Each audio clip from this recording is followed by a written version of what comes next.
Mardi, à 3 jours de leur deuxième match face aux Pays-Bas, les Ivoiriens effectuent leurs soins devant un match qui les intéresse particulièrement, France-Suisse.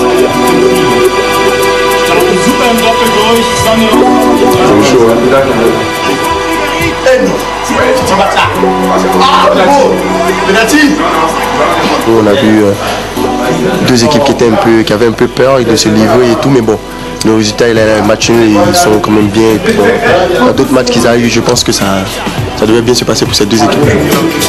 2 jours plus tard, les éléphants sont arrivés à Stuttgart où ils vont disputer leur deuxième match de Coupe du Monde. Henri Michel ressoude son groupe. Je ne vous demande pas de vous embrasser sur la bouche, je ne vous demande pas de partir à la case ensemble, mais jusqu'à la fin de la Coupe du Monde, c'est oublier tout ce que vous pouvez avoir, le grief, les petites choses, les petits trucs, pour ne penser qu'une chose, une seule chose, c'est la Côte d'Ivoire, c'est l'équipe nationale. Il y a 2 ans qu'on se bat pour arriver là, pour être là. Et s'il faut crever demain sur le terrain, on crèvera demain sur le terrain.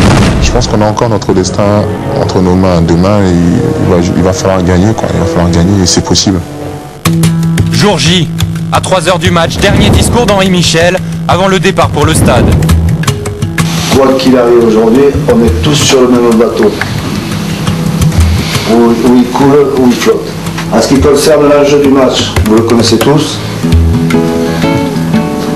Défaite, c'est retour à la maison, parce que personne n'a envie. Victoire, tout dépend de nous, tout reste dans nos pieds, dans nos mains.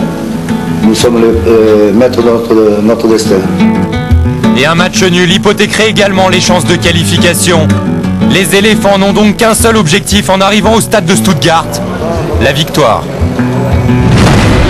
Seigneur, nous voulons encore te bénir ici, pour ce moment. Nous voulons encore, ô Jésus-Christ, Père, nous confier à toi, parce que nous savons que tu ne nous abandonnes pas.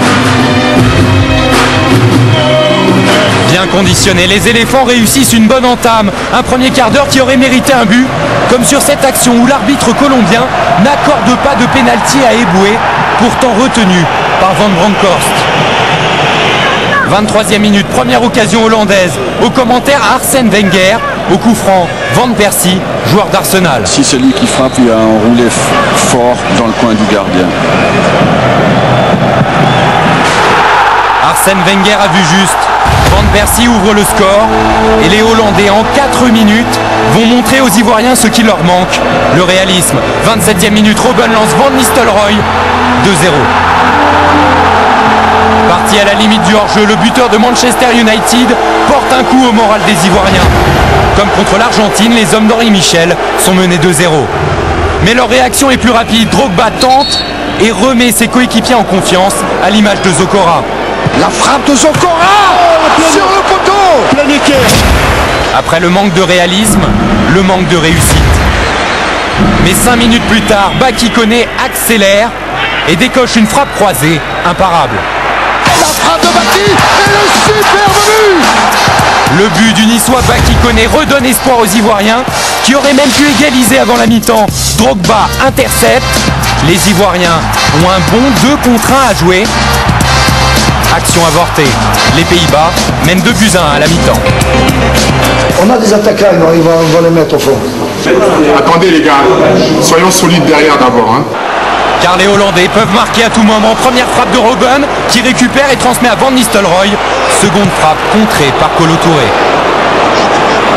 Réaction ivoirienne sur ce corner d'Akale. Drogba croise sa tête qui passe entre les jambes d'un défenseur hollandais, mais Van Persie sauve sur sa ligne. Au moins un autre pénalty aurait pu être sifflé en faveur de Drogba, sans cesse ceinturé, mais Monsieur Ruiz en décidera autrement. Les Pays-Bas s'imposent 2-1 et accompagneront l'Argentine en 8e de finale.